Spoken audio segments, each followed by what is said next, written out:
The private jet touched down earlier than expected, its wheels kissing the runway with a soft screech that barely woke Clara Whitmore from her restless daze. The billionaire CEO was supposed to be gone another 3 days, but an unexpected cancellation at the Tokyo summit gave her an excuse to come home. Truthfully, she hadn't told anyone, not her staff, not her driver, not even her personal assistant. For once, she wanted to walk into her mansion without anyone anticipating her arrival. The town cropped her at the tall iron gates just after midnight. Clara stepped out into the cool night air, her silk scarf fluttering in the faint breeze. The Whitmore estate loomed in the distance, its windows dark, its fountains quiet, as though the house itself was asleep.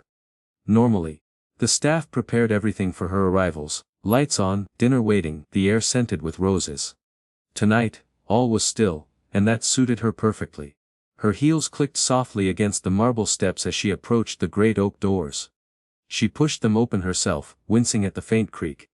Inside, the mansion was silent, cavernous, almost foreign without its usual bustle. Her gaze swept over the crystal chandelier, dim for the night, the long staircase winding upward into shadows, the gleaming marble floors that reflected the faint glow of the security lights. It felt strange, eerie, even, to walk into her own home unannounced. She wasn't used to catching her staff off guard. For years, Clara's life had been run on schedules, meetings, and predictable routines. But tonight she wanted to see her home in its natural state, when no one expected her presence. She set her suitcase down in the hallway and exhaled. For a moment, she almost enjoyed the silence. But then, there it was, a sound, so faint she thought she imagined it at first, not footsteps, not voices, something softer. A distant, flowing sound that seemed to echo through the hallways. Clara frowned, straining her ears.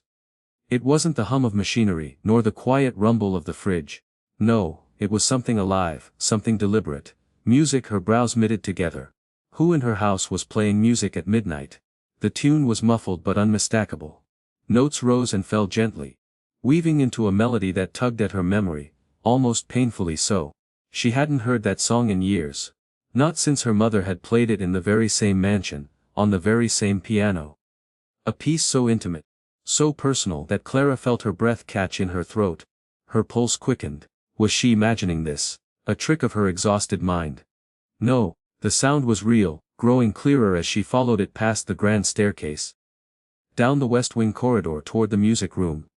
Each step was cautious, her heels now held in her hand to silence her movements. She reached the heavy double doors of the music room. The light inside was faint, spilling through the crack beneath the door, and the melody was undeniable now, her mother's melody. Clara's chest tightened. Nobody was supposed to know that song. Nobody. Her fingers hovered over the doorknob, heart thundering in her ears, and then, with the faintest push, the door creaked open. Clara froze. Inside, seated at the glossy black grand piano, was not her mother's ghost, nor an invited guest. It was the janitor, Daniel. His uniform shirt sleeves were rolled to his elbows, his rough hands moving gracefully across the keys. His eyes were closed, as if lost in another world. The way he swayed with the music, the way the melody poured out of him. It wasn't casual, it was practiced, deliberate, soulful. For a moment, Clara couldn't move. Couldn't breathe. Her mind raced between confusion and outrage. Why was he in here? Why was he touching her mother's piano? And how could he possibly know that song? The final note lingered in the air, trembling in the silence. Clara's hand tightened around the doorknob. And in that fragile pause before he noticed her, she felt something strange and unexplainable stir inside her. She had come home unannounced to an empty mansion. But what she found was something else entirely, something that would change everything. For a long moment, Clara stood frozen at the doorway, her pulse thrumming in her ears as the final note drifted into silence. The sound hung in the air like a ghost, stirring memories she had buried so deep that even time itself had trouble reaching them. Daniel, the janitor she had seen only in passing. The man who mopped the marble floors and polished brass railings, sat before her mother's grand piano as though it were his rightful place. His broad shoulders hunched slightly forward, his head bowed, his eyes still closed as though savoring the echo of the last chord. Clara's first instinct was disbelief. She blinked once, twice, almost expecting the vision to vanish.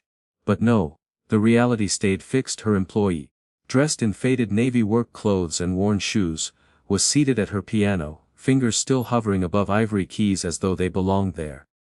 Her stomach tightened. She should have stormed in, demanded an explanation, scolded him for overstepping boundaries. That was what Clara Whitmore, CEO billionaire master of empires, was known for: control, authority, precision. But she didn't. Because the melody still lingered in her mind, piercing her heart in a way nothing had in years. Her mother's song. Clara's throat constricted. She hadn't heard it played since she was 17. Sitting cross-legged on the carpet while her mother rehearsed the piece late into the night. The song wasn't published, wasn't recorded, wasn't even written down in any of the music sheets Clara still kept in the archives. It had been her mother's personal composition, a melody of love and loss and hope, one she played only within the walls of this house. So how could Daniel possibly know it? The janitor finally stirred. His eyes fluttered open, soft brown and tired, unaware of the figure watching from the doorway. He sighed, almost wistfully, as though the music had released something he kept locked inside. Slowly, carefully, he reached to close the piano lid. And that was when Clara's control snapped. "What do you think you're doing?" Her voice, sharp and cold, sliced through the silence like a whip. Daniel jerked violently, his elbow knocking against the keys with a discordant crash. His head snapped toward her, eyes wide, face draining of color. For a second, he looked like a child caught with his hand in the cookie jar. "Ms. Whitmore. I'm so sorry," he stammered, leaping to his feet so quickly the piano bench scraped loudly against the polished floor. His hands shook as he wiped them on his uniform pants, as though trying to erase the evidence of what he had done. "I didn't know you were home. I shouldn't have. I wasn't. Please forgive me." Clara stepped fully into the room, the door creaking shut behind her. The music room smelled faintly of lemon polish and old sheet music. The air heavy with the ghost of the song he had played. Her eyes narrowed, fixing on him like a hawk pinning its prey. "You weren't supposed to be in here," she said icily. "This room is off limits to staff. And you certainly weren't supposed to touch that piano." Daniel's Adam's apple bobbed as he swallowed hard. His voice was barely above a whisper. "I know, you're right. I couldn't help myself. I'm sorry. Please, I'll never do it again." Clara crossed her arms, tilting her head slightly. "You couldn't help yourself." Her tone dripped with incredulity. "This isn't some hotel lobby where you sit down and amuse yourself, Daniel. That piano belonged to my mother. You had no right." He winced at her words, shame flickering across his face. But beneath that shame, Clara saw something else, something raw and unguarded. Passion, longing and confusion gnawed at her, because the song still echoed in her chest, louder than her fury. "How do you know that piece?" she demanded suddenly, her voice cracking with the question. Daniel blinked. "That the song?" "Yes, the song." Clara stepped closer, her eyes narrowing further. "You were playing something only my mother knew. Something I haven't heard in decades. That composition was never released. It wasn't written down. It was hers, and mine. So I'll ask again, how do you know it?" Daniel's lips parted, but no words came. He looked cornered, like a man standing at the edge of a cliff with nowhere to run. He began, then stopped. His hands twisting nervously in front of him. His gaze darted toward the piano, then back to her, as though the instrument itself had betrayed him. "It's complicated." Clara's voice hardened. "Then uncomplicate it." The silence between them stretched, taut and suffocating. Daniel lowered his head, his voice trembling with a mixture of fear and something else, grief. "It wasn't meant for you to hear. Not like this." Clara's breath caught, her chest rose and fell rapidly as she studied the man before her. This janitor. This stranger, who had somehow cracked open the most private chamber of her heart, with a melody only her mother had ever played. And for the first time in years, Clara Whitmore felt something she didn't often allow herself to feel. Vulnerability. Clara's words cut the silence like glass, sharp and demanding. "Then uncomplicate it." Daniel stood rigid, his back pressed almost against the piano as if the instrument itself could shield him from her wrath. His chest rose and fell quickly, his hands trembling slightly as he rubbed them together. The strong, confident movements she had witnessed minutes ago, the way his fingers had commanded the keys, were gone. Now, those same hands fidgeted like those of a frightened schoolboy. "I wasn't supposed to," he muttered, voice trailing off, his eyes fixed on the polished floor. "Look at me when I'm speaking to you," Clara snapped. Daniel's head jerked up, his dark brown eyes wide, shimmering with guilt and something else, something fragile, unspoken. Clara felt an unexpected pang, an instinct to soften, but she pushed it aside. She was Clara Whitmore, CEO, heiress, and master of control.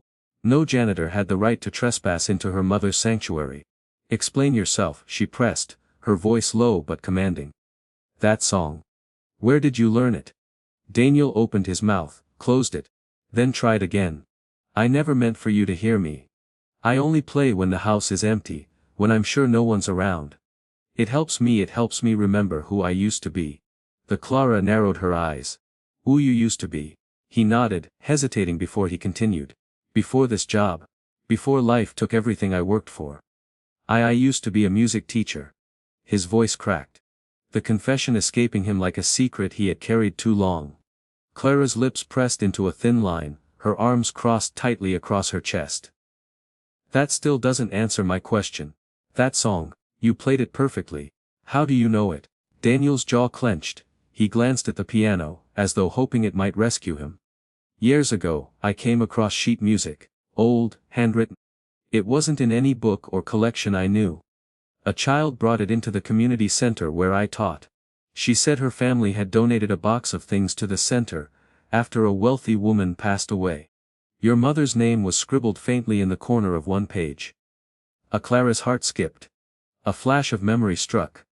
Her mother's habit of scribbling notes in pencil, almost invisible, at the edge of her scores. Clara had boxes of her things stored, but perhaps some pieces had been lost, misplaced, or given away in the haze of grief after her passing. Her voice faltered. "My mother." Daniel nodded softly. "I didn't know who she was then. I just knew the music was different. It spoke in ways I couldn't explain. I memorized it. I've been playing it ever since." Clara's eyes stung unexpectedly.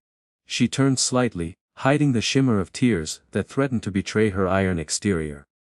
The last time she'd heard that melody, she was 17, sitting cross-legged on the carpet of this very room, watching her mother's fingers move gracefully over the keys. The notes had been her lullaby, her comfort, her anchor. And now, decades later, those same notes had come back to life through the hands of a janitor. "Do you have any idea," she whispered, her voice trembling despite herself, "what that song means to me?" Daniel's face softened with understanding. He lowered his gaze respectfully. "I can only imagine. And if I overstepped, I'll resign. You won't see me near this piano again." Something about his words unsettled her. Resign. It would be so easy to accept that, to dismiss him. To erase this uncomfortable collision of past and present. Yet Clara couldn't ignore what she had just witnessed. The way he played hadn't been opportunistic. It hadn't been indulgent. It had been reverent.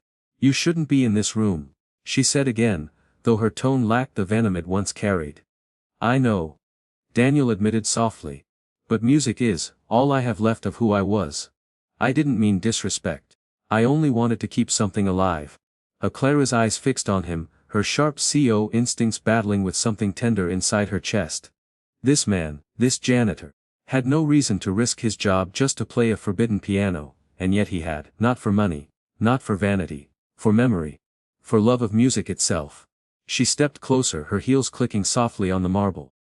Daniel didn't move, though his breath hitched as she approached. He looked ready to be fired, ready to accept whatever sentence she handed down. But Clara surprised herself with the words that came out of her mouth. "You played it perfectly," she murmured.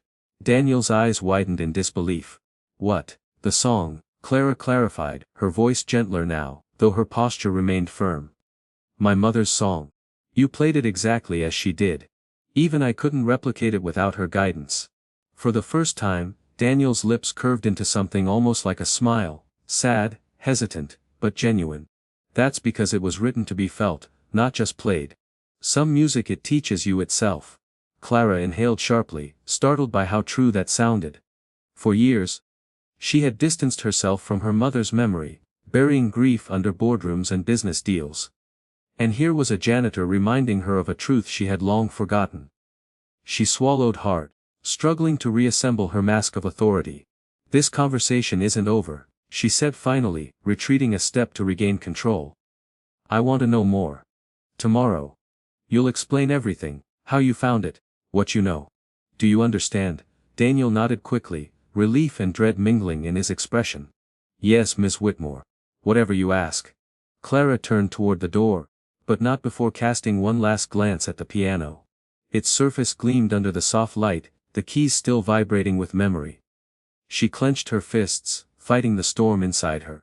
She had come home unannounced expecting silence. Instead, she had uncovered a hidden voice from her past, resurrected by the most unlikely person in her house. And she didn't know yet whether it frightened her or saved her. The next morning, Clara didn't head straight to her corporate headquarters as usual. Instead, she lingered at the mansion. Dressed not in her usual sharp power suit, but in a simple blouse and trousers. Her assistant had been instructed to clear her schedule without explanation. Something that would have sent shockwaves through her board if they'd known.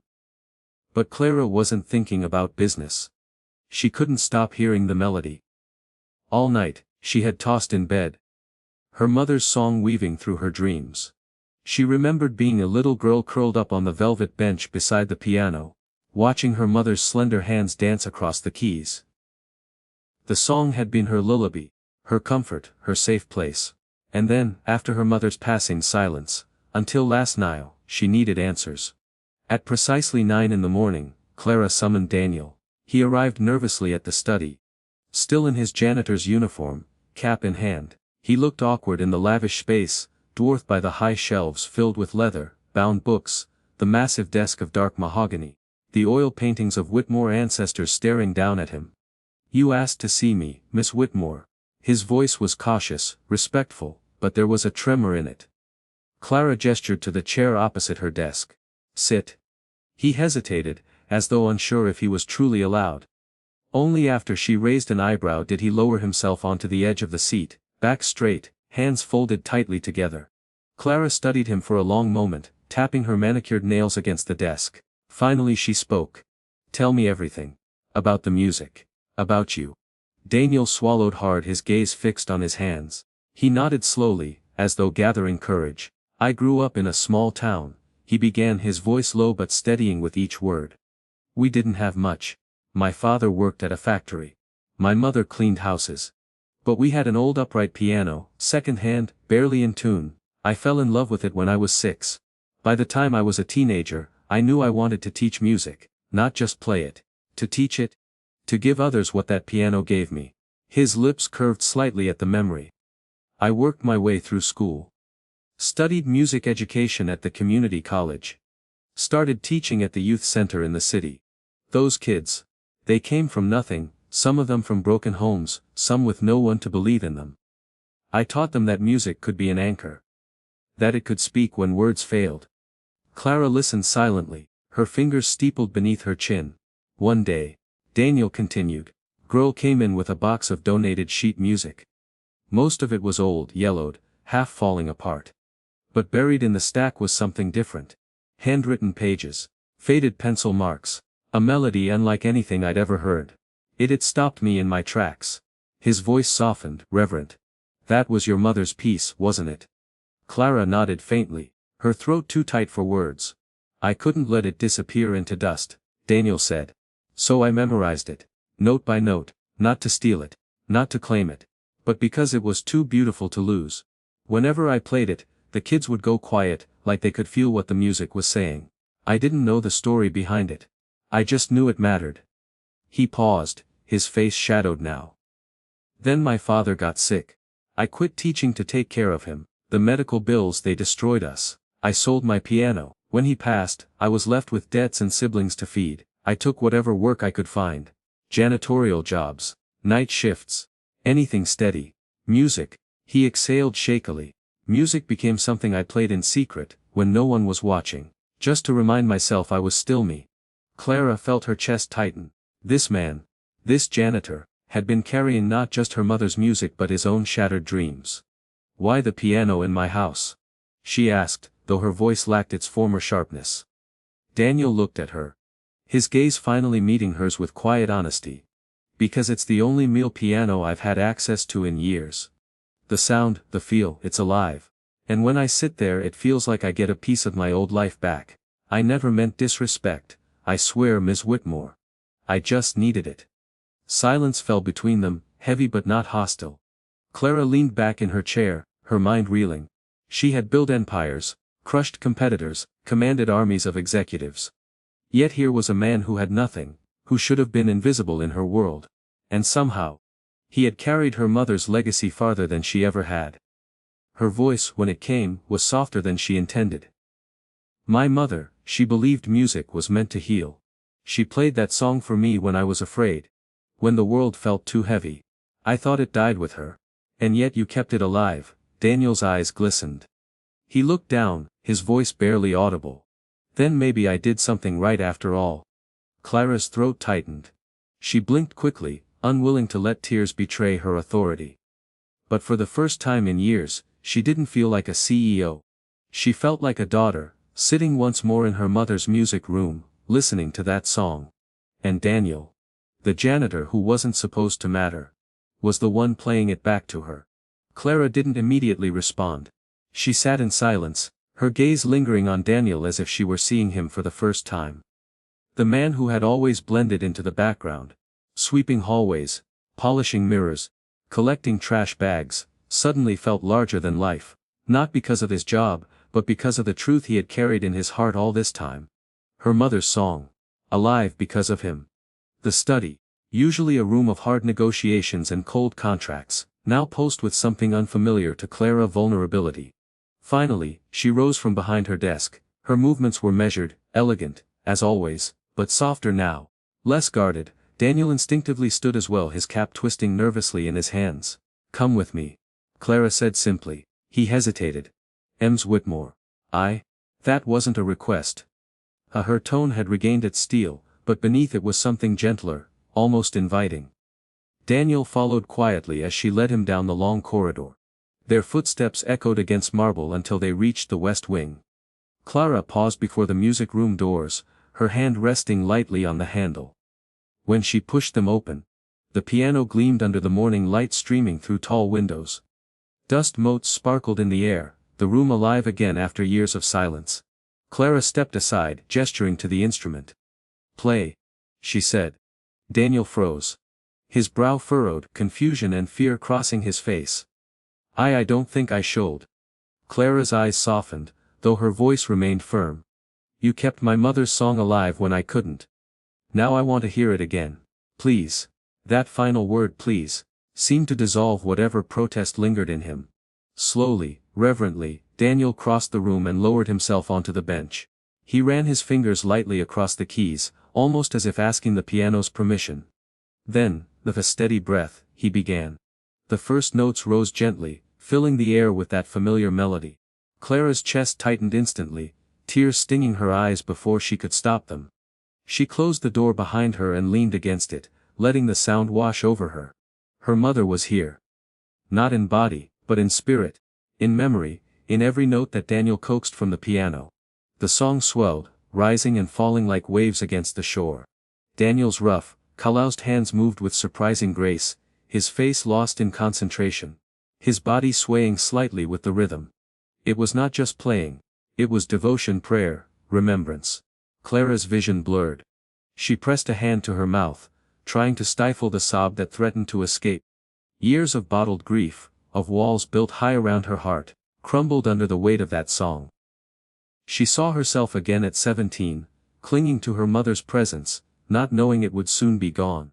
She saw all the years afterward, burying herself afterward, building walls of steel and glass to avoid feeling the emptiness inside. And now, this janitor, of all people, was giving her back what she thought was lost forever. When the final note faded, the silence was deafening. Daniel kept his hands resting on the keys, his head bowed, as though afraid to look at her. Clara inhaled shakily, wiping at her eyes. She stepped forward, her heels muffled by the thick carpet, until she stood beside the piano. For a long moment, she said nothing. Then, softly, "You didn't just play a song." Daniel looked up at her, uncertain. "You gave me back my mother," she whispered. His eyes widened, glistening with his own unspoken emotion. I am glad I could. The Clara studied him, the weight of her next decision heavy in her chest. For years, she had judged people by resumes, by degrees, by what they could contribute to her empire. But this man had taught her something no business partner ever had, that brilliance and meaning could live in places she had never thought to look. You don't belong holding a mop, Daniel, she said firmly. He flinched, misinterpreting. I'll resign, I didn't mean. No. She shook her head sharply. You don't belong holding a mop, because you belong here. She gestured to the piano. With music. With teaching. With creating something that matters. Daniel blinked, his mouth opening slightly in disbelief. Ems Whitmore. What are you saying? Clara straightened. Her voice regaining the commanding authority of a CEO, but now softened with purpose. I'm going to establish a music foundation. For underprivileged children. For those who can't afford lessons, instruments, opportunities. And you're going to run it. His breath caught. Run it, me? Yes. Who better? You've lived it. You understand what music means when it's all someone has. You've carried my mother's legacy longer than I have. It's time the world hears it. Daniel's hands trembled on his lap. He shook his head slowly, overwhelmed. I don't know what to say. Say yes, Clara replied, a rare, small smile tugging at her lips. For a moment, silence hung between them again, filled only by the sunlight streaming across the piano. Then Daniel's eyes filled with tears.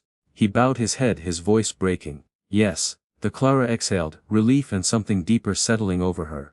She extended her hand, not as an employer to an employee, but as one human being to another. Daniel stared at it for a moment before clasping it firmly, the handshake sealing not just a new partnership, but a shared mission.